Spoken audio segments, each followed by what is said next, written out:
Bem-vindos a mais um episódio de E aí, professor? Bom dia, Walter. Olá, Martin. Aqui estamos nós de novo. Pois é, estamos de volta. Isso tá virando um hábito, como você disse há uns 100 episódios atrás. Correto? E esta vez é um pouco mais complicado porque eu não sei a razão, mas seja lá o que foi, era pior do que o que eles chamavam de Covid. O inimigo tem tantas áreas diferentes que ele pode atacar. Sim, E através dessa semana eu também percebi isso de novo, que a nossa dependência tem que estar totalmente em Deus. totalmente. Nós estamos vivendo em um tempo muito interessante. E no passado você pegava uma gripe e estava tudo bem, mas estas coisas de hoje simplesmente não vão embora. Não importa o que seja, não importa o que tenham feito, e toxinas estão envolvidas, mas enfim, seja lá o que for. Deus vai nos ajudar a passar tudo isso. Amém. Vamos orar. Nosso Pai Celeste, muito obrigado por essa oportunidade de conversar sobre a Tua Palavra e aguardar o dia quando Tu virás nos buscar. Nós temos um trabalho a fazer e é por isso que nós pedimos que Tu nos ajudes. Ilumine nossas mentes com Teu Espírito Santo e guie o nosso falar. Em nome de Jesus, amém. Amém? Nós tivemos muitos pedidos para fazermos novamente um programa de perguntas e respostas. Sim, E então nós decidimos fazer mais um. Nós recebemos muitas perguntas boas. Nós tentamos responder algumas delas pela internet, mas algumas das perguntas são feitas de novo e de novo. Então, vamos responder essas perguntas aqui. Bem, uma das primeiras perguntas que eu continuo sempre esquecendo de te perguntar é: muitas pessoas querem saber o que é isso aí? O que é esse retrato O que aí? é aquela imagem ali, não é? E por que ela é importante? Bem, vou começar dizendo que é uma imagem muito importante, pois em 2017 foi o ano da comemoração da Reforma Protestante, correto? Sim, 31 de outubro de 2017. 500 anos de Reforma Protestante. Foi a primeira vez que o mundo protestante e o mundo católico basicamente celebraram essa data juntos. Eles praticamente celebraram juntos a cura de uma ferida. Agora, eu não sei se, profeticamente falando, a gente deveria ficar feliz com isso ou triste, porque afinal isso é uma desgraça, pois não podemos trair a Cristo e seu plano da salvação, assim como a missão que ele nos deu. isso é verdade. Não podemos corromper a palavra com a tradição, pois é como a Bíblia diz, a lei e ao testemunho. Se não falarem de acordo com esta palavra, é porque não há luz neles. Naquela ocasião, tivemos a oportunidade de visitarmos muitos lugares protestantes e fazer também algumas filmagens. E um dos locais que visitamos foi o Museu de Gutenberg. Aham. É lá que se encontra a máquina impressora de A prensa? Gutenberg. O que é provavelmente uma das coisas que mais ajudou a Reforma Protestante a se propagar pelo mundo inteiro, não é? É. Pois a máquina que ele criou imprimiu a literatura protestante, também imprimiu as escrituras. Era como se fosse o portal de mídias sociais daquela época. Com certeza, é uma máquina maravilhosa. E lá eles demonstraram como ela funciona. Como a máquina que ele criou funciona. Ela não é original que saiu das mãos de Gutenberg, mas é extremamente semelhante. E eles são bastante meticulosos a respeito do funcionamento dela. E as letras? As letras são muito especiais. Elas foram escolhidas de forma que se pudesse imprimir colunas. Como você sabe, as Bíblias são imprimidas em colunas, pois assim você consegue colocar mais palavras. É bem mais eficiente. Mas hoje, com o advento do computador, Basta dar um clique e justificar todo o texto. Tudo é colocado em ordem com os espaços corretos. Agora, na impressora de Gutenberg, essa justificação das letras precisava ser todo manual. As letras precisavam ficar em colunas que seriam usadas. E então eles passavam a tinta em cima das letras, e então finalmente eram impressas nas folhas, e se fosse colorida, então era um outro processo, etc. Agora, o tamanho das letras variam dependendo de como elas se encaixam na coluna. Então é uma arte. E enquanto estávamos lá, eles nos permitiram fazer as filmagens e nos mostraram como funcionam. Eles disseram que, na verdade, pouquíssimas pessoas tiveram o privilégio de imprimir uma página ali naquela máquina. E realmente foi um privilégio. Eles nos disseram que aqueles que tiveram essa oportunidade foram a Rainha Elizabeth, George W. Bush e os membros do museu.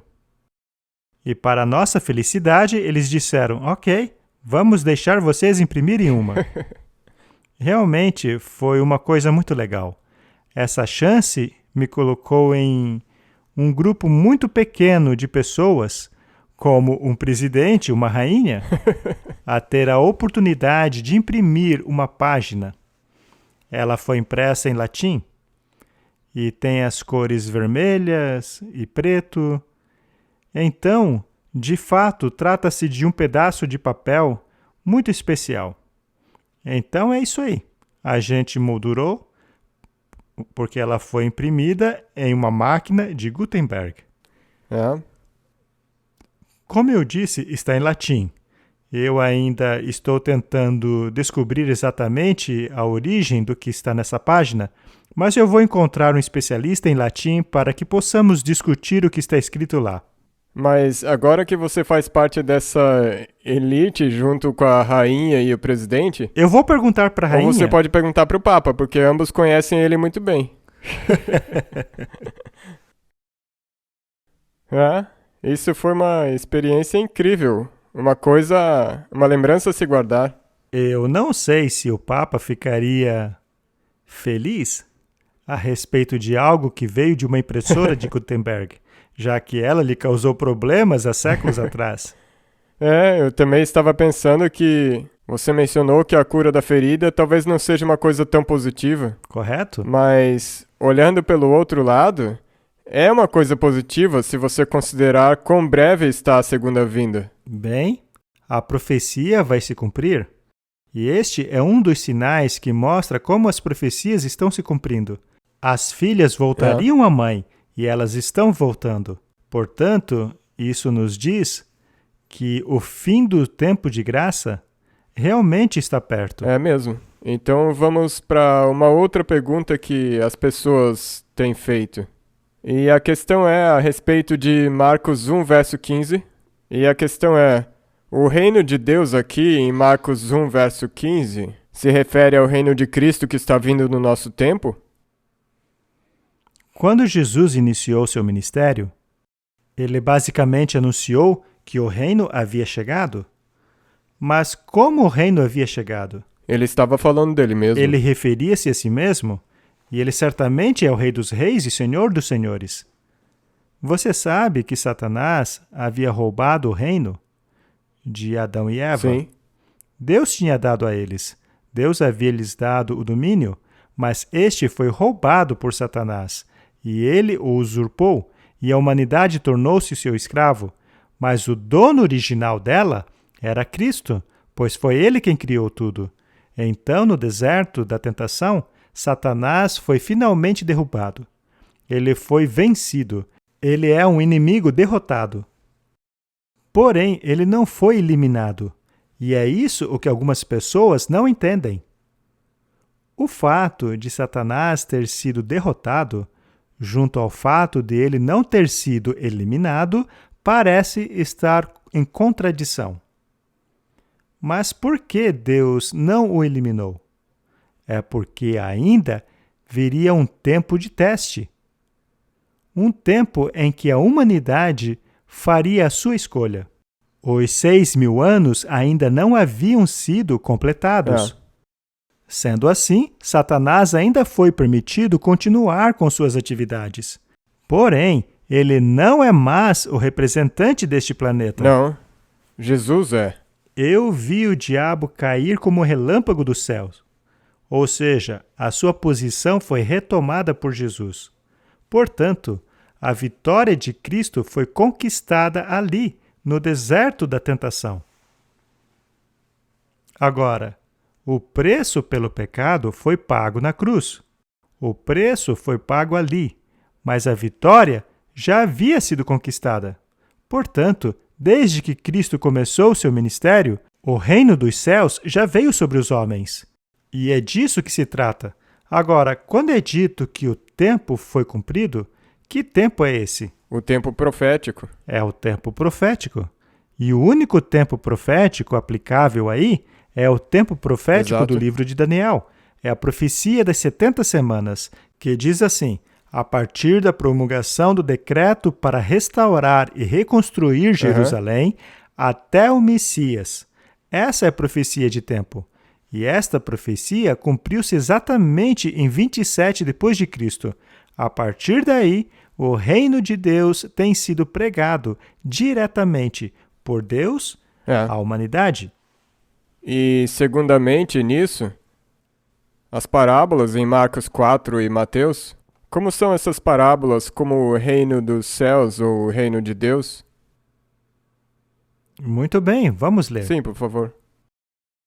Vamos a Marcos, capítulo 4, versos 30 a 32. Ele disse: O que compararemos o reino de Deus? Com que parábola o representaremos? É como um grão de mostarda, que quando se semeia na terra, é a menor de todas as sementes que há. Mas, tendo sido semeado, cresce e se torna a maior de todas as hortaliças, e cria grandes ramos, de tal maneira que as aves do céu podem aninhar-se debaixo de suas sombras. Portanto, o reino de Deus não vem por observação. Não. E é interessante que quando ele compara o reino de Deus a alguma coisa, não há nada aqui neste reino terrestre com que ele poderia comparar. Isso é muito interessante. Não havia nada, pois o reino de Deus é a antítese de qualquer coisa que tenhamos aqui. Eu acho incrível que algumas pessoas estejam felizes com o reino deste mundo. E isso é tão triste que nós estamos tentando restaurar esses reinos da terra. Eu mal posso esperar para que eles desapareçam. Exatamente. Mas, enfim, a que comparar o reino de Deus? Com qual ilustração? Bem, ele comparou a uma semente, uma pequena semente que é plantada no coração. Ela cresce imperceptivelmente. E antes que você perceba, a árvore fica enorme e as aves do céu passam a buscar refúgio nela. Ou seja, é um reino que cresce imperceptivelmente em meio à humanidade. E este reino jamais será removido. Os outros, porém, de acordo com as profecias de Daniel, serão destruídos. Porque aquela rocha que foi removida sem a ajuda de mãos humanas atingirá a estátua no pé, e toda a estátua será pulverizada e levada embora com vento, e nunca mais existirá. Todos os reinos terrestres serão como se nunca tivessem existido. Não haverá menor vestígio deles. E se pegarmos outras parábolas em Mateus 13, versos 24 ao 30, propôs-lhe outra parábola dizendo: O reino dos céus é semelhante ao homem que semeia boa semente no seu campo. Mas, dormindo os homens, vem o seu inimigo e semeia um joio no meio do trigo, e retirou-se. E quando a erva cresceu e frutificou, apareceu também o joio. E os servos do pai de família, indo ter com ele, disseram: Senhor, não semeaste tu no teu campo boa semente? Por que então existe o joio? E ele disse: O inimigo fez isso. E os servos disseram: Queres, pois, que vamos e arrancá-lo? E ele disse: Não, para que ao colher o joio também não arranqueis o trigo com ele. Deixai crescer ambos juntos até a ceifa, e por ocasião da ceifa, direi aos ceifeiros: colhei primeiro o joio e atai em molho para os queimar, mas o trigo ajuntai-o no meu celeiro. Muito bem, Martin. Isto quer dizer que o reino de Deus foi semeado. A boa semente foi semeada pelo próprio Cristo. E é interessante que a Bíblia diz que seríamos ensinados por Deus. Deus em pessoa veio aqui para nos ensinar. E esclareceu tudo, então isso é incrível, porque tudo que pudesse ter sido mal interpretado antes, ele veio e simplesmente esclareceu tudo. Temos aí esta linda mensagem, explicando todo o reino de Deus. E para o seu e meu benefício, ela foi registrada nesses maravilhosos livros que estão aí na nossa mesa. Qualquer pessoa pode estudá-los. Mas existe um inimigo, e é claro, é o diabo. E ele veio e semeou o joio. Agora, o joio é muito parecido com o trigo. O problema é que ele é venenoso. E além disso, se você tenta arrancá-lo, você pode arrancar também o trigo, pois não dá para dizer a diferença até que estejam maduros. Ambos estejam maduros. Então, a humanidade olha para o reino de Deus e percebe que nele existe o joio. Sim. E, infelizmente, parece que existe mais joio do que trigo. E isso os faz pensar que o reino de Deus fracassou. Só que o reino de Deus não fracassou, pois o que também não percebem é que o joio muitas vezes acaba fortalecendo aqueles grãos que pertencem ao trigo. Devemos compreender que Deus permite que a apostasia entre em nosso meio para que os dois lados fiquem bem evidentes, que permite a cada um tomar uma decisão consciente. Exato. Assim, as pessoas podem ir elas mesmas à Bíblia e questionarem se tal coisa que ouviram ou que estão sendo forçadas a aceitar está de fato em harmonia com a Bíblia. É por isso que ambas precisam crescer juntas até o tempo da colheita. Agora, quem são os ceifeiros? Os anjos. Porque, de novo, não tem nada que nós possamos fazer. Correto? Quando ele diz vão, os anjos vão adiante. E eles primeiro reúnem o joio para ser queimado. E daí a Bíblia diz que eles reunirão os eleitos nos 4 cantos da terra, para que estes encontrem o Senhor nos céus. Os anjos os tomarão para que eles estejam com o Senhor para sempre. E então o reino será estabelecido. E o que acontecerá com o joio? Já era. Serão destruídos. Sim. E ficarão assim por 1000 anos. E depois do julgamento ter ocorrido lá no céu, então Jesus voltará. Pela 3ª vez. A cidade santa descerá. Uma grande planície será aberta. E aqueles que morreram em transgressão à vontade de Deus serão ressuscitados, no mesmo estado que se encontram hoje. Eles então tentarão atacar a cidade, mas fogo descerá do céu para consumi-los. Mas antes deles serem consumidos, todos eles se ajoelharão. Portanto, o reino dos céus está aqui, apesar de parecer não estar. Sabe, é como as estrelas. Nem sempre elas são visíveis em lugares iluminados. Porém, elas se tornam mais visíveis em meio à densa escuridão. Portanto, quanto mais escuro esse mundo se tornar, mais os santos de Deus brilharão. Oremos a Deus para que pertençamos à luz. Sim. E não às trevas. Muito obrigado. Então vamos para a próxima pergunta. Ok, em 1 Reis capítulo 13, quando um jovem profeta é enviado para entregar uma mensagem e voltar sem comer ou beber nada, daquele lugar, mas daí ele é enganado por outro profeta e acaba morrendo. Parece injusto ele ter que morrer, considerando que o profeta que o enganou era mais velho, então ele tinha que obedecer. E ele era um profeta, dizendo ter recebido uma mensagem de Deus. Você, por favor, pode explicar como nós deveríamos entender essa questão? Martin, essa é uma daquelas histórias que são complicadas, porém muito interessantes. Ela é muito importante para o nosso tempo.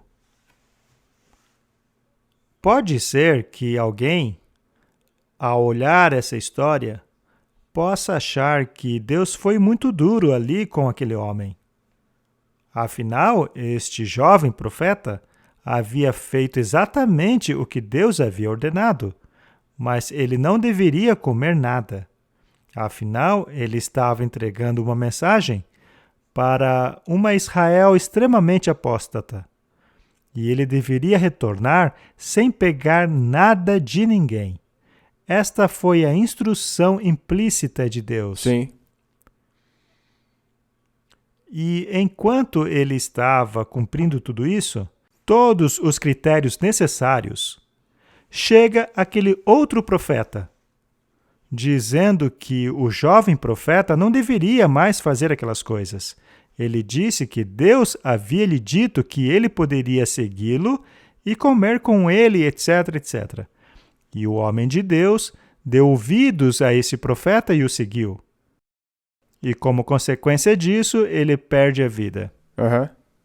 Agora, o quão importante seria esta mensagem para nós, no tempo em que estamos vivendo? É de uma importância extrema. Eu já posso pensar em alguns exemplos. Muito bem. Se você tem instruções claríssimas de Deus, instruções explícitas, e alguém vai até você dizendo: não é assim. Você não precisa fazer desta maneira. Deus me disse que não tem problema nenhum em fazer de outro jeito. E pelo fato deste profeta ser mais velho, você acaba decidindo seguir aquele profeta. E isto sem consultar a Deus. Sem consultar que foi realmente aquilo que Deus disse. Desta forma, você está colocando a sua confiança em um homem que alega ser um profeta de Deus. Vamos tomar um exemplo bem prático. A Bíblia diz claramente: lembra-te do dia de sábado para o santificar. É mesmo? 6 dias trabalharás e farás neles toda a tua obra, mas o 7º dia é o sábado do Senhor teu Deus. E o mandamento diz claramente o que você não deve fazer. E por quê? É porque Deus é o Criador dos céus e da terra, e Ele está te mandando fazer assim. Mas aí chega um outro profeta, com uma vestimenta muito bonita, e um profeta também prega. E este profeta diz que não, que Deus mudou o dia. Você não precisa mais guardar o 7º dia? E eu vou lhe dar uma boa razão para isso. A razão é que Jesus ressuscitou no 1º dia da semana. Portanto, você deve me seguir. Venha, come e beba comigo, porque Deus mudou de ideia. E aí você diz: parece fazer sentido. Esse profeta parece ser um homem verdadeiro. Ele é mais velho do que eu, portanto, eu vou dar ouvidos a ele. Bem, isso não é um problema? Sim. Você vai ser responsabilizado, porque não é a culpa dele que você escolheu ir por um caminho que não seja o dele. Muito bem. Então, quão importante é que Deus demonstre, especialmente quando ele deu instruções bem claras a respeito de algo a qualquer um de seus profetas. O quão importante é que você siga meticulosamente tudo aquilo que ele lhe designou. Como nós já vimos, é uma questão de vida ou morte. E o salário do pecado é a morte. Então, se alguém vai até você dizendo: não, Deus não quis realmente dizer isso na Bíblia, ou que Deus mudou de ideia, ou que Deus não quer mais isso de você.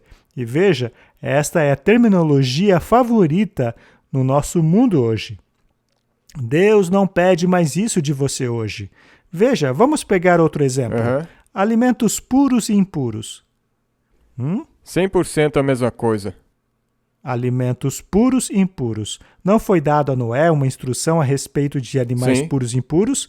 Ele deveria colocar animais puros e impuros na arca. E ele sabia muito bem quais eram os puros, já que havia 7 Dois. pares de puros e um dos impuros. Exatamente. Ele sabia muito bem. Ok.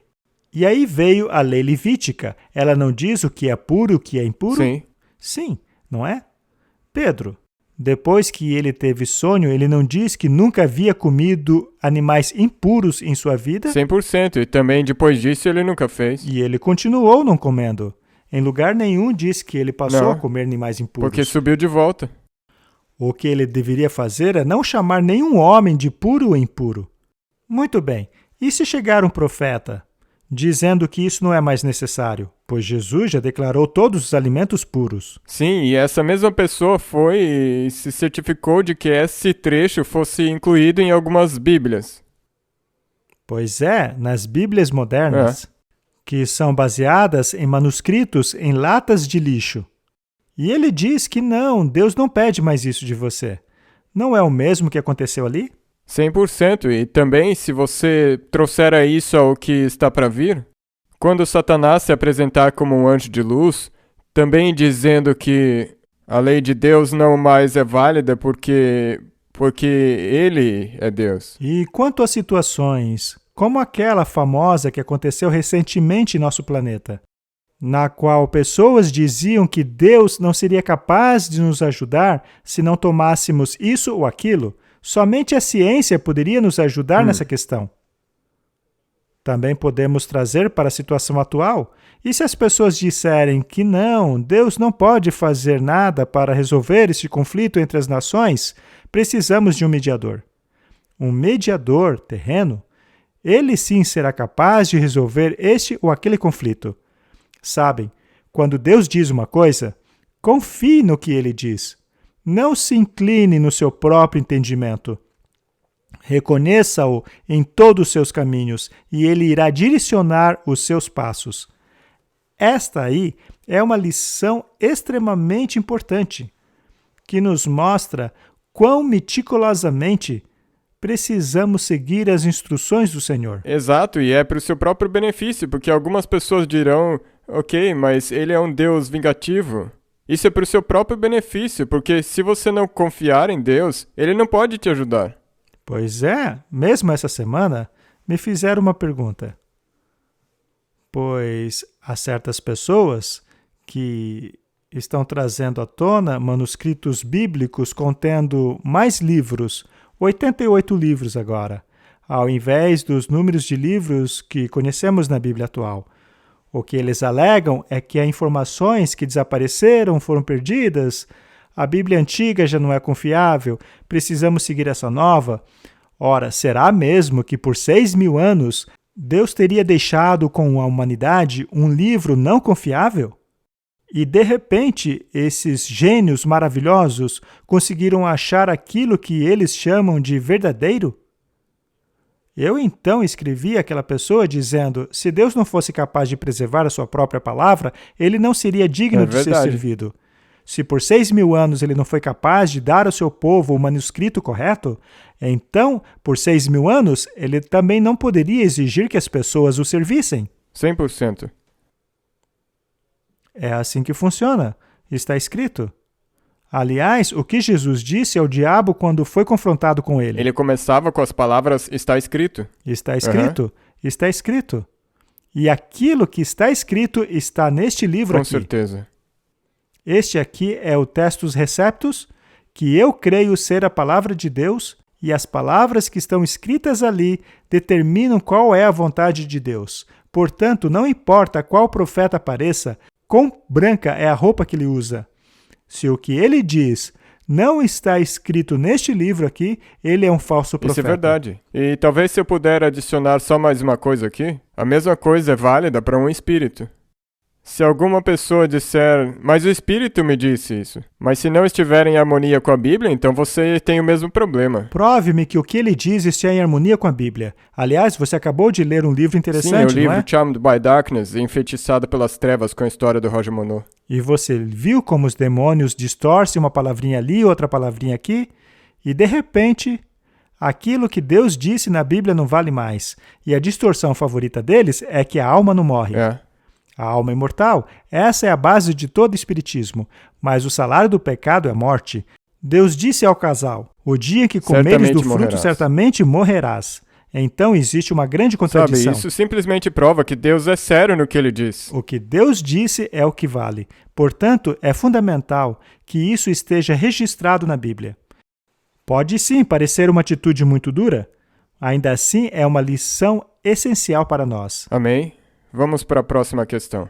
Em vários lugares do Novo Testamento, parece como se o anticristo fosse uma pessoa específica em vez de um sistema. Você poderia explicar isso? Bem, se você analisar toda a questão do anticristo e colocá-lo em uma estrutura profética,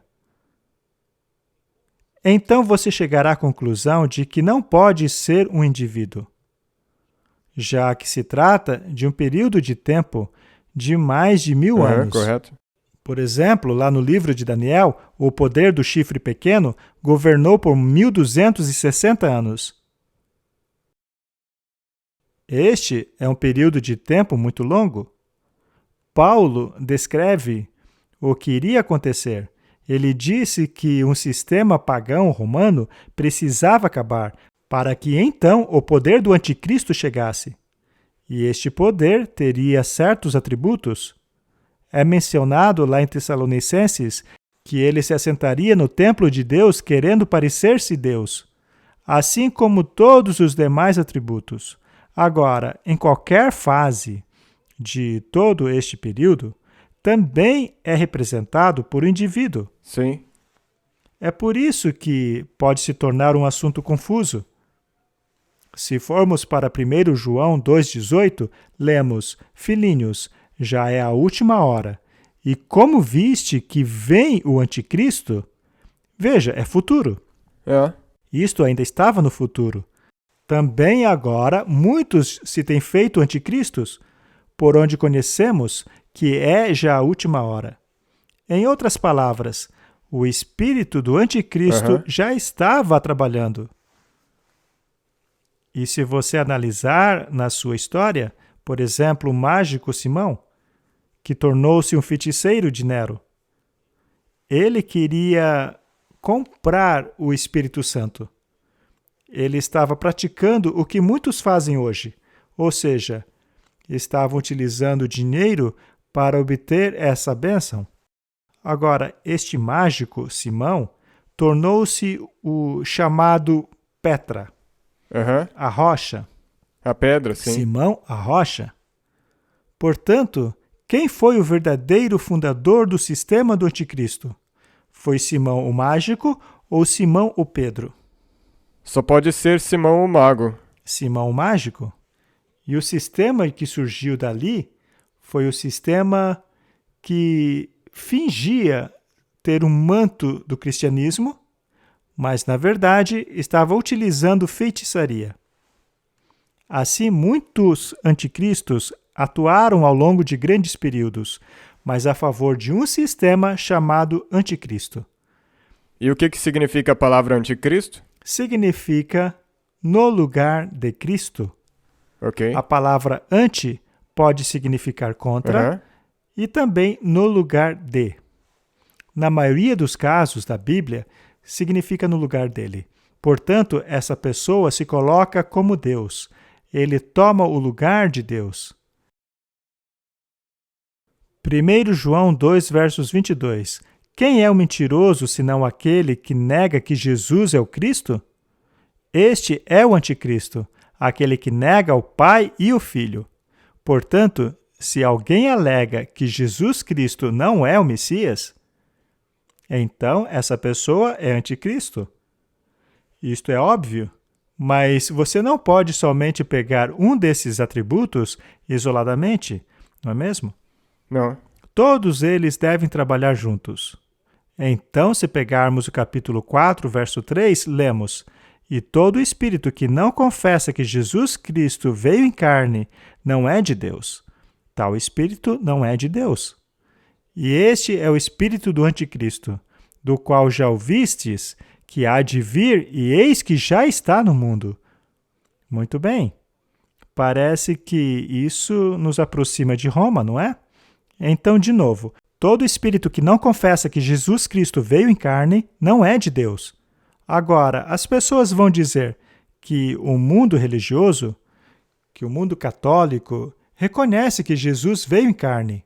Mas a grande pergunta é, por acaso ele veio em carne?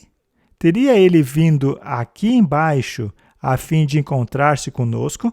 Teria ele tomado a forma de humanidade em sua plenitude? Esta é a pergunta. O catolicismo ensina que ele não veio aqui completamente. Ele não desceu todo o nível. É por isso que Cristo precisa de um mediador entre ele e a humanidade. E esta ponte que precisa haver, esta lacuna Sim. que Jesus deixou ao não vir completamente ao nosso nível, é preenchido pelos sacerdotes. É por isso que o catolicismo tem o sacerdócio. Muito bem, um sacerdote é um indivíduo que realiza sacrifícios. No Antigo Testamento havia sacerdotes, mas eles serviam apenas de tipos. De um sacerdote superior. Sim, eles eram uma ponte, eles apenas representavam Sim. o sacerdócio superior. Agora, no catolicismo, os indivíduos que oficiam tornam-se sacerdotes. Isto porque eles praticam um sacrifício. Ele sacrifica ali no altar. E eles alegam que o sacrifício feito ali na missa é exatamente o mesmo sacrifício realizado na cruz. E é por isso que eles precisam de um sacerdote. O sacerdócio, portanto, tem este caráter mediador. E todos os santos e Maria também se encaixam nessa categoria. Então, na verdade, esses sacerdotes se tornam como o Criador. Correto? Já que eles transformam um pedaço de pão em Deus e eles se orgulham disso. A Bíblia diz que Jesus foi tentado em todas as coisas, assim como nós. E a Bíblia diz que, por causa disso, somos capazes de nos aproximarmos do trono de Deus. Mas, de acordo com eles, não. Você só pode se aproximar de Deus se for por meio da mediação do sacerdote. E por causa disso, eles negam que Jesus Cristo veio em carne, no sentido que ele e eu podemos agora nos comunicar diretamente. Este é um aspecto muito importante que a maioria das pessoas deixam passar. Então, isso, na verdade, isso qualifica eles como sendo anticristos. Em todos os aspectos, 100%. Continuando então, todo o espírito que não confessa que Jesus Cristo veio em carne não é de Deus. Então, esta noção de que é necessário um mediador entre Cristo e a humanidade é de que os padres foram apontados para este fim, que, aliás, não tem menção nenhuma na Bíblia, o que nos diz que o sistema deles não pode ser de Deus. E este é o espírito do anticristo. Mas por quê? Porque ele se coloca no lugar do papel mediador. Isto faz dele o espírito do anticristo, do qual já ouviste que há de vir, e eis que já está no mundo. Ou seja, aquele espírito já estava se manifestando. E assim, negando os próprios fundamentos do plano da salvação. Ou seja, o catolicismo eliminou completamente o plano da salvação ao colocar-se a si mesmo no lugar de Jesus Cristo. 2 João 1,7 Porque já muitos enganadores entraram no mundo, os quais não confessam que Jesus Cristo veio em carne. Este tal é o enganador e o anticristo. Bem, se você considerar as outras religiões do mundo, por exemplo, o que o Islã ensina sobre Jesus Cristo? Que ele foi só um profeta. E também ensina que ele nunca morreu. Ele nunca teria morrido, apenas pareceu que morreu. Ora, se Jesus não morreu por mim, então ainda estou em pecado. Ou seja, ele faz parte deste sistema. É verdade, as Sim. pessoas não gostam dessa ideia, É. mas, sabe, o diabo não faz nada pela metade. Nada. Se nós pegarmos isso e compararmos com o que acabamos de ler em 1 Reis capítulo 13, novamente, não há nenhum outro nome. Então isso significa que não há outra religião. Correto? O catolicismo nega a expiação. Claramente, o ensino jesuíta nega a expiação. Sendo assim, a ordem dos jesuítas é o pináculo do sistema anticristo. O Islã também nega a expiação. Ou seja, ambos são unha e carne, da mesma antítese religiosa, que contraria aquilo que a Bíblia diz. Portanto, as pessoas precisarão fazer uma escolha. Ou acreditam naquilo que a palavra de Deus diz, ou acreditarão naquilo que o outro profeta diz. Que também é parte do anticristo. Correto? Vamos ler João 5,43. Eu vim em nome de meu Pai, e não me aceitais. Se outro vier em seu próprio nome, aí este aceitareis. É exatamente o que falamos agora. Aquilo que Jesus diz, ele tornou disponível para nós. Aquilo que foi escrito para que nós compreendêssemos, é negado por estes outros profetas. Eles chegam em seu próprio nome dizendo: vocês serão salvos por meio do que eu digo, os meus sacramentos, do meu sistema baseado em obras, por meio deste sistema baseado em méritos, este tesouro de méritos, que foi concedido ao Papa, para que ele pudesse distribuir a quem ele bem desejasse. Ora, com licença. A graça é concedida por Jesus Cristo e ninguém vai me roubar a graça dele, contanto que eu me apegue àquilo que a palavra de Deus diz. Com certeza. Então, sim, há muitos anticristos e também há sistemas que pertencem a ele.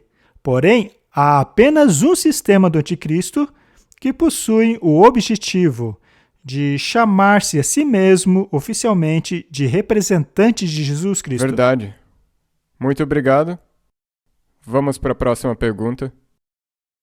Se o sumo sacerdote entrava no Santíssimo do Santuário Terrestre uma vez por ano, então Jesus entrou uma vez em 1844 e depois uma vez por ano no Santíssimo do Santuário Celestial? Martin, as pessoas têm uma noção engessada a respeito de como Deus age. Eles têm essa noção fixa de um trono que fica lá na sala do trono, com Deus sentado lá. E lá está ele, pregado no trono. Mas segundo a visão de Ezequiel, vemos que o trono de Deus se move. Com rodas. Ele possui rodas dentro de rodas, e uma mão saía dentre delas, mudando a direção. Trata-se de um sistema que é absolutamente, totalmente harmonioso. Mas ainda assim parece um tanto confuso. Portanto, o trono de Deus não é um trono fixo, é um trono móvel. Portanto, o que aconteceu em 1844 é que o ministério de Cristo moveu-se da primeira câmara ministerial para a segunda câmara ministerial. Não significa que o trono está lá pregado? Isso também não significa que o serviço que foi feito no Santíssimo está agora acabado. Jesus ainda é o pão da vida. Ele ainda é a luz do mundo. Ele ainda é a luz. Ele ainda é o nosso é o intercessor. Agora, qual é a diferença entre a primeira e a segunda câmara? A primeira câmara, como sabemos, contém o candelabro, o altar de incenso e o altar dos pães. Na verdade, o altar dos pães também é um trono. Sim. Sim, também é um trono. No lugar santíssimo, você tinha a Arca da Aliança. E o propiciatório estava sobre ela, que o blindava contra a condenação da lei. Então, o que aconteceu lá em 1844 é que chegamos no dia da expiação antitípico, que por sua vez é um julgamento. E um julgamento precisa de uma norma. Não existe julgamento sem uma norma para julgamento. Se não existe lei, então não há transgressão da lei. Mas se há transgressão, então significa que há uma lei. Correto. E esta lei são os 10 mandamentos. O julgamento não pode começar se a lei não é a base. E onde estava a lei? No lugar santíssimo.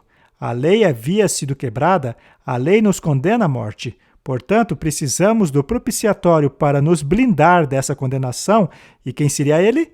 Jesus Cristo. E será que Jesus Cristo não estava blindando você da condenação antes do dia da expiação? Não, ele já nos protegia constantemente, o tempo inteiro. O tempo todo. Então não podemos pregar isto no chão. O santuário terreno foi um exemplo, uma ilustração do plano da salvação. Não trata-se de uma interpretação rígida de onde as coisas estavam. Se fosse este o caso, os sacerdotes jamais poderiam fazer outras coisas. Mas não, ele ia para casa, ele comia, ele casava, ele tinha filhos e cuidava da família. Fazia tudo isso, mas ele oficiava Exato. durante 1 ano no lugar santo. E o sumo sacerdote oficiava por 1 dia no lugar santíssimo. Portanto, o ministério de Cristo moveu-se do lugar santo para o lugar santíssimo em 1844. E a lei devia tornar-se prevalente. Sim, então o julgamento começou desde 1844 e continua. Correto? Então, se eu puder colocar da seguinte maneira, Jesus provavelmente não está lá de pé 24 horas por dia no Santíssimo. Não. Com certeza não. Mas Ocupado. o ministério com o qual ele está engajado Exato. é o ministério mais sagrado de todos. É o dia da expiação antitípica. E em breve, quando este ministério acabar, sairá então o decreto que aquele que é santo continue a ser santo, etc. Obrigado. Vamos continuar com outra pergunta. No fim dos tempos, em Mateus 24, 37 a 39 e Lucas 17, versos 26 a 30, soa como se a vida estivesse ocorrendo de maneira normal quando Jesus voltar. Eu tenho dificuldade de entender isso. Como poderia a vida se desenrolar normalmente quando pragas e calamidades estão também acontecendo e, no fim, o decreto de morte que será feito? Eu sei que o principal deve ser se preparar espiritualmente e também que vocês não sabem a resposta para todos os detalhes de qualquer pergunta. Mas eu queria ter um tipo de percepção sobre como esses eventos se encaixam nas profecias e nos eventos finais. Muito bem. Vamos dar uma olhada em alguns versos. Mateus 24, verso 37 a 39. Estes são os versos mencionados por ele na pergunta. Assim como foi nos dias de Noé, assim será também a vinda do Filho do Homem. Porquanto, assim como nos dias anteriores ao dilúvio, eles comiam, bebiam, casavam, davam-se em casamento, até o dia em que Noé entrou na arca. E não perceberam até que veio o dilúvio e os levou a todos. Assim será também a vinda do Filho do Homem. O que estes versos estão nos dizendo, em sua essência, ou o que estão descrevendo, é um certo tipo de normalidade. Agora, existe algo errado em comer e beber? Não. Se você não comer nem beber, você morre, não é? Há algum problema em casar-se e dar-se em casamento? Não. Então, por que a Bíblia menciona isso como coisas específicas dos dias de Noé? Comendo, bebendo, casando, dando-se em casamento. Bem, é porque essas coisas devem estar sendo feitas em excesso. Ou de maneira errada, ou não de acordo com a vontade de Deus. Muito bem. Então eles estavam bebendo e comendo em excesso, ou seja, glutões, e estavam casando-se e dando-se em casamento a qualquer pessoa, ou seja, trocavam de parceiros como trocam de roupa. Isso acontece hoje, Martin? Sim, e parece até normal. Sim. E quando houve a pandemia, no ano passado, ou quando houve o tsunami, mesmo apesar de serem calamidades, as pessoas continuaram comendo e bebendo. Sim, E hoje continuam casando-se em excesso e também se divorciando em excesso. E também a questão sobre com quem você casa. uhum. Bem, a questão é que esse excesso ocorre hoje. Esse é o contexto em qual devemos compreender o texto. Então, se fôssemos parafrasear o texto, diríamos, assim como foi nos dias de Noé, também seria na vinda do Filho do Homem. Haveria muitos excessos no comer e beber. Haveria glutonaria. Por um lado, haveria fome, e por outro lado, haveria um luxo exagerado. E também haveria todo tipo de anormalidade do que se refere aos relacionamentos humanos. Sabe, e isso na verdade adiciona o que nós temos dito. Tudo o que tem acontecido e que virá não vai ser como se, agora vai. Simplesmente vai formar parte de toda essa catástrofe que tem continuado. Sim.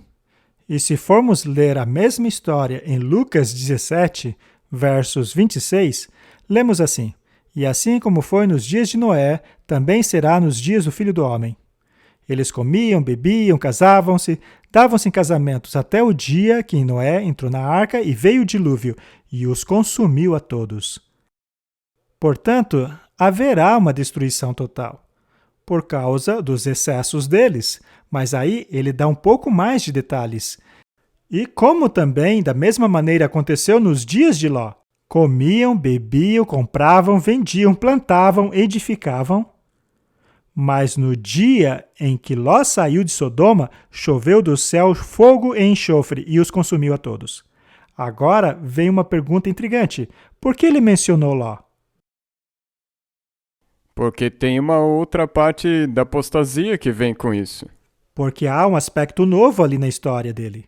Ou seja, eles eram tão blasfemos, tão licenciosos, que chegaram ao ponto até mesmo de quererem violar anjos. É. Que coisa nojenta eles se tornaram. E eles eram tão arraigados nas posses terrenas.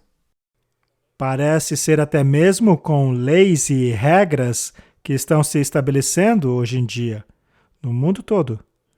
Eu tenho medo que, seja lá o que eles disserem, acabe tornando-se compulsório. É e verdade. aí eu terei que me mudar para o Polo Norte e viver entre os pinguins? Assim será no dia em que o Filho do Homem se manifestar. Então, isso daí tem que haver com exageros. É por isso que parece ser normal, mas não é. Agora, se nós, colocando aqui mais uma parte, essa época de Noé, isso é antes ou enquanto as últimas pragas estiverem caindo? Bem, é dito ali até o dia em que Noé entrou na arca. O dia em que Noé entrou na arca foi o dia do fim do tempo de Então, graça. tipicamente, é aí que então as pragas vão começar a cair. Então é esse tempo que está se mostrando agora. Sim, nós estamos vivendo justamente naquele tempo, antes de Noé entrar na arca. Mas qual será a arca antitípica? A igreja, A igreja? Mas qual delas? aqueles que guardam os mandamentos de Deus e têm a fé de Jesus. E tem o testemunho de Jesus. Este é o significado da arca, pois ela é o convite. Portanto, eu espero termos respondido essa pergunta. Sim, e eu também acho que se você colocar nesse contexto, as pessoas vão começar a perceber. Nós já estamos vivendo nesses tempos, então não vai ser uma coisa que, de repente você vai parar tudo porque você vê o que está acontecendo. Obrigado. O que a Bíblia diz sobre cremação? Os mártires não tiveram uma escolha, mas para um funeral nós temos. Bem, Martin, essa é uma questão bastante pessoal, é muito sensível também. Eu já recebi algumas cartas a respeito dessa questão, assim como também alguns estudos feitos por algumas pessoas a respeito do que diz a Bíblia a respeito da cremação. Mas a verdade é que a Bíblia não fala sobre cremação. Ela menciona que algumas pessoas foram queimadas, como o rei Saul, ele foi queimado, e também o filho dele. Eles cremaram os ossos.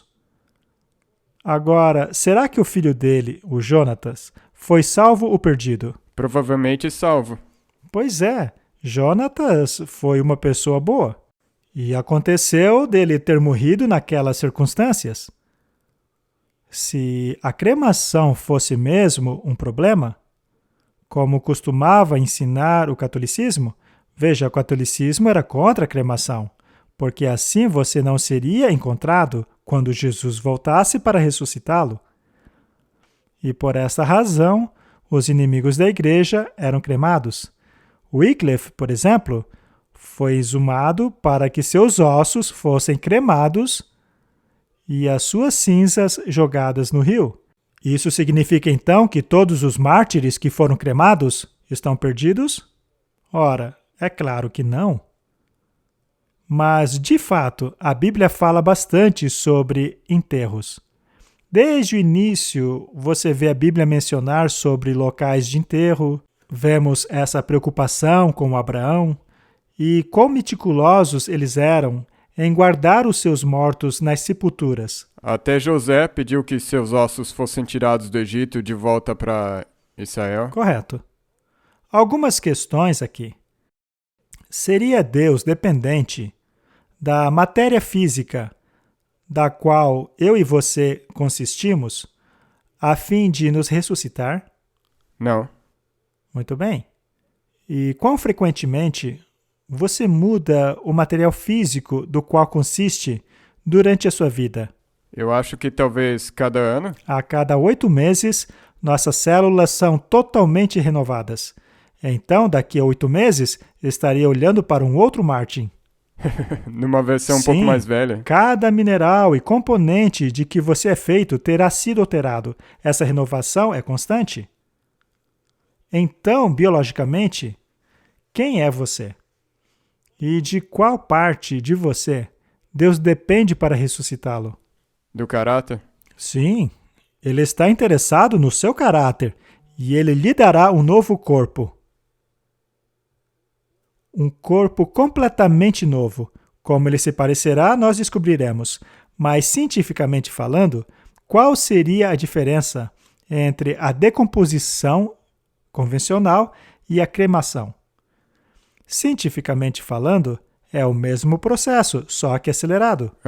Correto? Exato. É apenas uma aceleração do processo. E sendo assim, qual seria a vantagem de um em relação ao outro? Bem, as pessoas são emotivas em relação a corpos, e sepulturas, e tumbas. E você sabe, se você tiver uma identidade e naquele lugar específico onde ela foi enterrada, você puder se sentir próximo a ela, isso te dá uma forma de consolação. Agora, será que isso significa que a Bíblia condena a cremação? Não. A resposta, certamente, é não, pois não encontramos nada na Bíblia contra isso. Então, é uma escolha muito pessoal. Eu também acho isso. Quanto a se escolher a cremação ou não. Em alguns países em que o espaço é muito limitado, como o Japão, por exemplo, você aluga uma sepultura por algum tempo e depois de, acho que uns 2 anos, é necessário abrir espaço para outra pessoa, pois o espaço, como eu disse, é muito limitado. Então, há todas essas questões a se considerar. Se eu puder compartilhar uma experiência pessoal, o que não quer dizer que é uma boa história. Mas os meus pais foram enterrados, não foram cremados. A minha mãe foi enterrada em uma sepultura familiar. E quando a irmã gêmea dela morreu, ela foi enterrada no mesmo local. Assim como a avó e a bisavó, todos foram enterrados na mesma sepultura. E aconteceu que, alguns anos atrás, a cidade decidiu expandir a rodovia. e foi necessário exumarem as sepulturas. Foi necessário remover os corpos. Eles então nos informaram sobre isso e nós tivemos que ir até o local onde foram enterrados e lá estavam eles, ocupados exumando os túmulos. O que eles iriam fazer era pegar os restos e colocá-los em caixas, ou então em novos caixões e então reenterrá-los em outro local, que haviam reservado para este propósito. E quando chegamos lá, eles estavam fazendo isso. Acontece que o túmulo tinha um tamanho específico. Então, aqueles que haviam morrido antes haviam sido enterrados no fundo. Então, haviam pessoas enterradas bem no fundo e outros mais na superfície. Como minha mãe havia morrido há um bom tempo, ela estava lá embaixo, mas a minha tia estava mais acima. E enquanto o coveiro estava lá ocupado com a picareta, abrindo as sepulturas, de repente, um crânio da minha tia saiu grudado ali na ponta da picareta. E, de fato, foi uma situação bastante embaraçosa. Mas tudo isso te faz pensar sobre qual é o propósito de tudo isso. E também a outra questão é o fato de que nos locais de enterro não são mais o que costumavam ser. Antigamente era um local quieto, com a manutenção bem feita, mas então começou o vandalismo, a falta de cuidado com o local, ladrões também começaram a aparecer, revirando os cadáveres para roubar objetos, você sabe, coisas desse tipo. Isso te faz perguntar, que dignidade ainda resta nessas coisas? Então, trata-se de uma escolha pessoal. Mas, na minha opinião pessoal, um destes processos é simplesmente mais rápido do que a decomposição convencional. Biblicamente falando, não há nenhum verso que condene a cremação. A verdade é que muitos milhares, se não milhões de santos de Deus já foram cremados. Sim. Não necessariamente por escolha, mas pela ação de seus inimigos. Portanto, Martin, o que Deus está preocupado é com o nosso caráter. Ainda assim, se o seu apego emocional é tal e você não consegue ficar sem isso, então sinta-se à vontade para enterrar o seu ente querido. Muito obrigado. Vamos para a nossa pergunta final. Essa é uma pergunta que nós recebemos frequentemente. Como pode se lidar com a atividade demoníaca? Me fazem essa pergunta quase que diariamente. Me parece, Martin, que este problema está aumentando. Bem, tendo vindo de um histórico ocultista, Martin, eu já tive experiências pessoais com manifestações demoníacas. Eu mesmo já estive envolvido com isso. Eu já participei de sessões espíritas, como eu já disse outras vezes. Eu já fui sufocado por demônios. Eu já tive encontros bastante pessoais com o mundo demoníaco. E a libertação que me foi concedida não veio por meio de exorcismo, ainda que por algum tempo pareceu ser isto, porque enquanto eu ainda não conhecia a verdade bíblica, eu abri as portas da minha casa para que padres viessem praticar o exorcismo. E o exorcismo deles era bastante dramático. E enquanto o padre estava lá praticando o exorcismo, ele era aparentemente atacado pelos demônios. Ele era arremessado para o outro lado da sala. E finalmente, após o exorcismo ter sido concluído e o padre ter saído, não havia mais atividades demoníacas na minha casa. Naturalmente, eu atribuía isso ao exorcismo, a este ritual? O ritual do exorcismo consiste em fazer água benta com sal e uma cruz em meio ao sal. Ele então distribuía essa água dentro da casa, aspergindo ela nas coisas, enquanto ele rezava uma missa dentro da casa. Foi uma experiência muito interessante porque aqueles que já ouviram meu testemunho sabem que os animais vinham correndo. Era de fato uma experiência muito estranha. Mas quando descobri a verdade e passei a me apegar a ela, toda aquela manifestação demoníaca voltou como vingança. Sendo assim, será que aquele exorcismo é realmente eficaz? Não. Claro que não. Não mesmo. Tudo aquilo não passava de enganação. O diabo, na verdade, fingia ter sido derrotado, para que assim eu ficasse preso a uma mentira maior ainda. Veja, antes eu era um ateu, e depois havia ido para uma religião totalmente contrária às Escrituras. Então, eu aprendi uma lição muito valiosa. O que, na verdade, deu fim às manifestações demoníacas foi a oração. A oração acabou com aquelas manifestações, que não significa que os assédios acabaram. Essa é uma coisa importante. Por favor, fale um pouco mais disso. Muito bem, vamos falar mais sobre isso. A noção de hoje é que você chama um exorcista, ou um padre, ou um pastor, e ele dá ordem que os demônios deixem o local. Agora, quando você lê a Bíblia, você vê que havia outros também que comandavam os demônios a ir embora.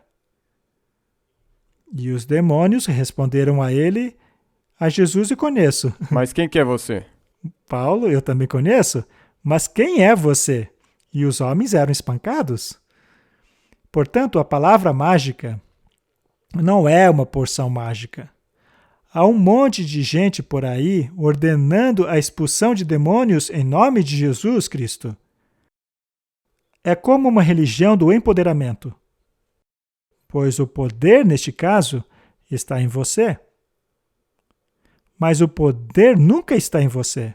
O único capaz de confrontar o demônio é o próprio Jesus Cristo. E eles não vão embora a não ser por jejum e oração. Ou seja, em relação ao jejuar, quer dizer então que eu paro de comer por uma semana e os demônios vão gritar e sair correndo? Não. Devemos considerar o que está escrito em Isaías. Será este o tipo de jejum que eu quero? Que aflijas a tua alma por 1, 2 ou 3 dias? Não. Trata-se de harmonizar a sua vida com Cristo e orar a Ele. Então, ore e traga a sua vida em harmonia com Cristo. Isto sim é eficaz contra as ações demoníacas.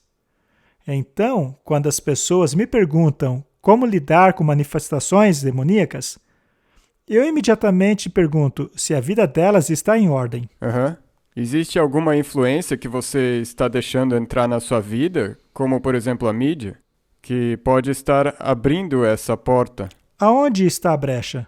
Você está obedecendo a tudo que Deus pede? Você pode estar pedindo a Deus para te ajudar com isso ou aquilo, mas Ele já te disse quais são os requerimentos dele. O Espírito Santo é dado àqueles que obedecem. Isso é muito claro na Bíblia. Obediência meticulosa aos critérios de Cristo. Este é um componente absolutamente fundamental. Sim. Da mesma maneira, eu não posso orar pela cura de alguém se essa pessoa se recusa a aderir aos princípios da saúde. Exato. Se ela se recusa a parar de fumar, beber, insiste em colocar coisas danosas em seu corpo, então toda a oração do mundo não vai ajudar. Exatamente. E acontece o mesmo com manifestações demoníacas. Coloque a sua vida em ordem. Pergunte-se: o que está sendo obstáculo em minha vida? E conserte isso. E ore. E orar como? Pedindo a Deus para realizar aquilo que você não é capaz de realizar por si mesmo. Exatamente. Amém. E finalmente, tenha fé. Uma vez que você se ajoelhou e fez esta oração, Então você deve apropriar-se disso. Você deve aceitar pela fé que aquela oração foi respondida. Vou te dar um exemplo. Martinho Lutero. Martinho Lutero era atormentado pelo demônio enquanto ele traduzia a Bíblia. Em uma ocasião, ele ficou tão nervoso que jogou o seu pote de tinta no demônio, mas é claro que ele errou, pois não enxergava. Foi uma atitude fútil. Bem, ele era tão assediado que ele mal podia trabalhar. Sim. De tão As assediado. pessoas podem se identificar com isso, porque essa perturbação pode E continuar. pode ser bastante severa. Mas então, de repente, ele percebeu que ele continuava vivo. Ou seja, ele percebeu que aquele demônio que queria ele morto não era capaz de matá-lo. Sendo assim, o que impedia aquele demônio de matá-lo? Jesus? Jesus o impedia de Aham. fazer isso. Então, ele chegou à conclusão que o diabo estava fazendo um monte de barulho. Aham. Ele então disse: Demônio, seu objetivo é me matar, mas Jesus não vai deixar. Sendo assim, eu não permitirei mais que este assédio me afete. É mesmo. Você pode fazer o que quiser, a bagunça que quiser, seja lá o que Deus permitir que você fizer, eu aceitarei. Mas quanto a mim, eu estou cansado e agora vou dormir. E então, finalmente, ele teve uma ótima noite de sono. Muitas pessoas hoje são assediadas por demônios. Então, siga este procedimento. Ponha sua vida em ordem. E ore a Deus dizendo: eu não pertenço a esta entidade. Eu pertenço a ti, meu Senhor. Me compraste com teu sangue.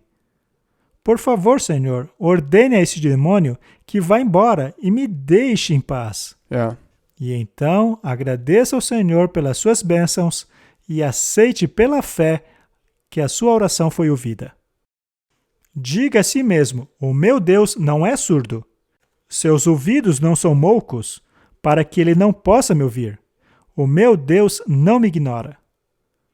Ele não é surdo, ele me ouve. Assim, eu aceito agora que a minha oração foi ouvida. E ainda que um prato saia voando contra a Exato. parede, que assim seja. Exato. Aliás, foi exatamente isso o que aconteceu comigo. Um monte de pratos voavam pelo meio da sala, espatifando-os na parede.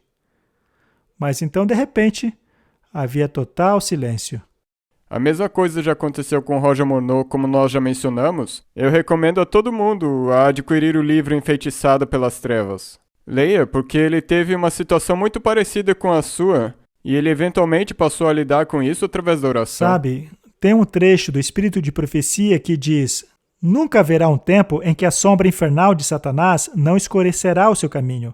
Ele não vai te deixar em paz. Ele irá assediá-lo.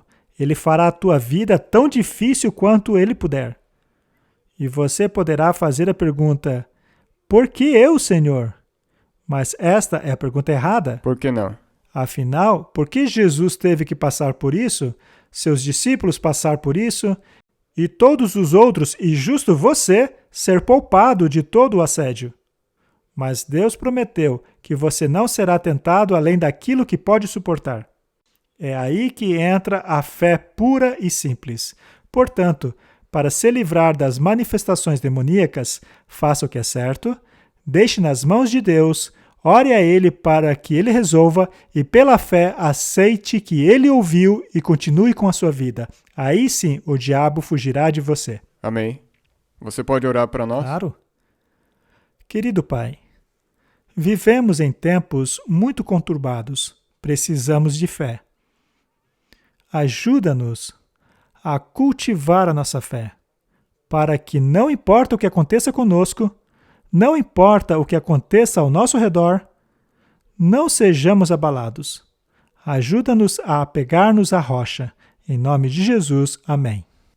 Amém.